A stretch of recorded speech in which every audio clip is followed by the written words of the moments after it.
సార్వత్రిక ఎన్నికల్లో గెలిపే లక్ష్యంగా వ్యూహాలు రచిస్తున్నారు జనసేన అధినేత పవన్ కళ్యాణ్. ఎన్నికల టైం దగ్గర పడుతుండటంతో ప్రచార రంగంలోకి దూకేందుకు వారాహిని సిద్ధం చేశారు.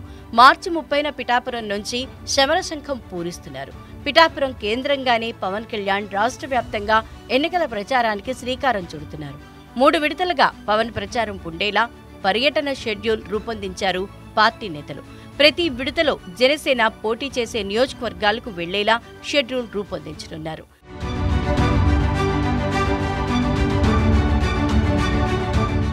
ప్రచారంలో భాగంగా పవన్ కళ్యాణ్ మార్చి 30న పిఠాపురం వెళ్తారు. తొలి రోజు శక్తిపీఠమైన శ్రీ పురోహితిక అమ్మవారిని పవన్ దర్శనం చేసుకుంటారు. అక్కడ వారాహి వాహనానికి పూజలు చేసిన అనంతరం దత్తపీఠాన్ని సందర్శిస్తారు.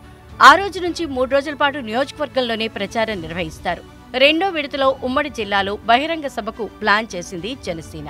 30 నుంచి 3 రోజుల పాటు పిఠాపురం నియోజకవర్గంలోనే పవన్ ప్రచారం కొనసాగనుంది.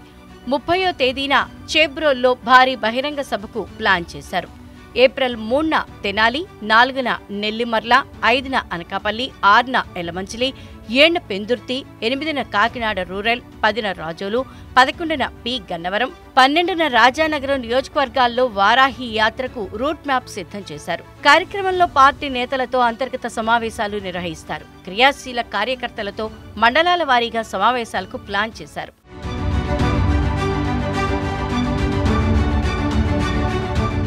కూటమి భాగస్వాములైన టీడీపీ, బీజేపీ నేతలతోనూ పవన్ భేటీలకు ఏర్పాట్లు చేస్తున్నారని, పిఠాపురం నుంచే రాష్ట్రంలోని ఇతర నియోజకవర్గాలకు వెళ్లాలని పవన్ నిర్ణయం తీసుకోవడంతో అందుకు తగిన విధంగా ఏర్పాట్లు చేస్తున్నారు. ఈ క్రమంలోనే పిఠాపురం నియోజకవర్గంలో బంగారుపాప దర్గా సందర్శన, క్రైస్తవ పెద్దలతో సమావేశంతో పాటు సర్వమత ప్రార్థనలో పవన్ పాల్గొంటారు. ఉగాది వేడుకలను సైతం పవన్ పిఠాపురంలోనే నిర్వహించుకోనున్నారు.